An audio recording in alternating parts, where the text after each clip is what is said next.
السلام علیکم ناظرین، آج ہم آپ کو کراچی کے قدیم قبرستانوں کے متعلق آگاہی فراہم کریں گے۔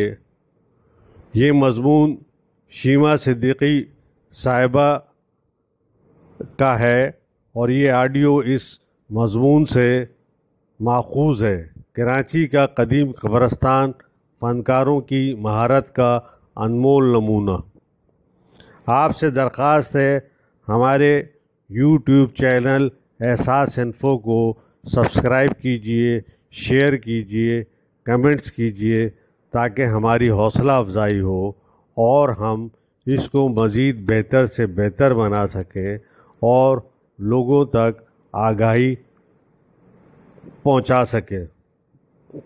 آپ سے درخواست ہے کہ اس چینل کو سبسکرائب ضرور کریں اور بیل آئیکن کو پریس کریں۔ 18ویں صدی میں قائم ہونے والے میوہ شاہ قبرستان کو کراچی کی سب سے قدیم اور سب سے بڑی آرامگاہ تسلیم کیا جاتا ہے۔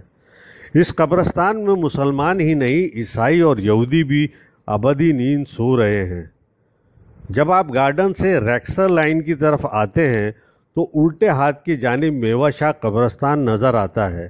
اسی کا ایک حصہ مارواڑی سلاواٹ برادری کے لیے مخصوص ہے۔ یہ قبریں دور سے ہی آپ کو اپنی طرف متوجہ کر لیتی ہیں۔ یہ قبریں چوکنڈی اور مکلی کے قبرستان کی طرح بڑی بڑی تو نہیں ہیں، لیکن پتھروں پر کی گئی کاریگری کم و بیش ویسی ہی ہے۔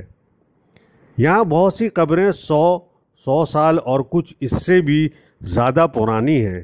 انہی قبروں میں سے ایک قبر کے کتبے پر 1840 کا سن کندہ ہے۔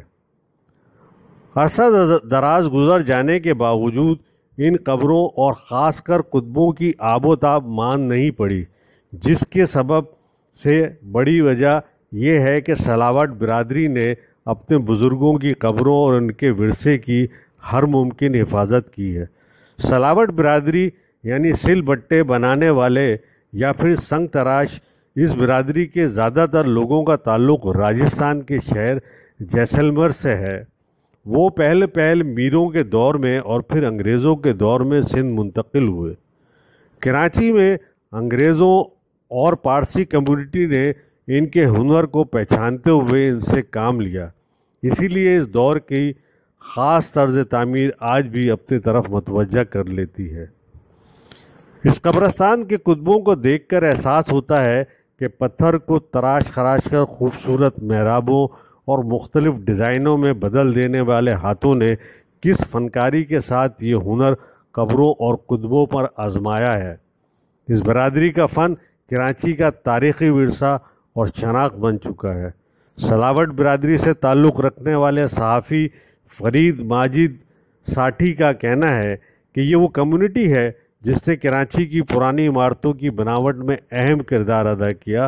سخت اور بے جان پتھر کو اس خوبصورتی سے تراشا کہ اس میں جان پڑ گئی۔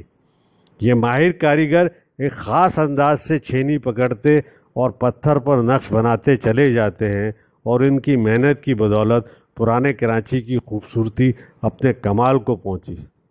ماجد کے بقول سلاوٹ برادری کے مزدوروں کے ہاتھوں کراچی کا بہترین آرکیٹیکچر اور اس کی تاریخی لکھی گئی ہے۔